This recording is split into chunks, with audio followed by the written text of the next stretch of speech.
Welcome back to the Boston Daily Globe News of 1892. Today we will be talking about the Borden murders and the trials that went with it. Some background knowledge about the Borden murders is that women of this time are seen as the primary caretakers in the household for the children, the house, and their husbands, unless they have enough money to have a maid. The Borden family, for example, was known as a wealthy family.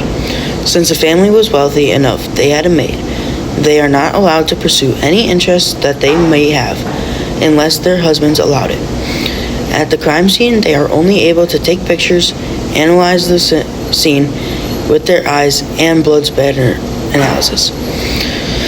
Lizzie Borden is the main and only suspect of the murders of her father and mother, Abby and Andrew Borden. The police officer that suspects Lizzie is named Officer Medley. He also is the chief of the investigation, or also the main investigator. The first judge of 3 judges that is on the case is Albert Mason. His verdict is not guilty. The other judges' names are Caleb Loggett and Justin Dewey. They also found her not guilty.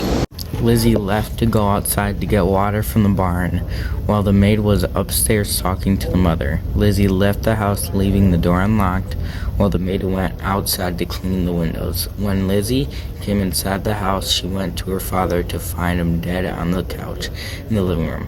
The maid talked to the neighbor's maid outside before hearing Lizzie scream. The maid ran inside to see Lizzie's father dead on the couch in the living room. Then the maid ran to get doctors and police, while Lizzie went upstairs to tell her mom, and she found her mom dead beside the bed and the wall.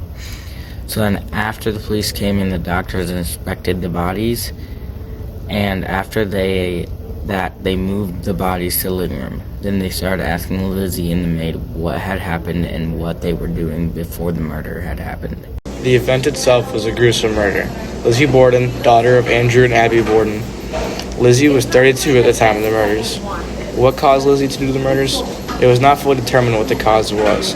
Some think it was mental instability, while others thought it was greed and detest towards her parents, more specifically, her mom. While the maid was outside, Lizzie went inside and killed her mother, then walked downstairs, killed her father, who was in the living room. After Lizzie had killed her parents, she called over her neighbors, maid, and any people in the area to help her. Once the 2 officers had arrived, they moved around the scene, took pictures, and laid out the crime scene. This resulted in Lizzie Borden being arrested on August 11, 1892. Lizzie's trial lasted 12 days, and she was arrested for first-degree murder with an axe killing her parents, Andrew and Abby Borden. Later on, she was released from prison due to many people finding her not guilty. First time was being in prison, the second time in jail for her trial. Lizzie was arrested 2 times and eventually released for the second time.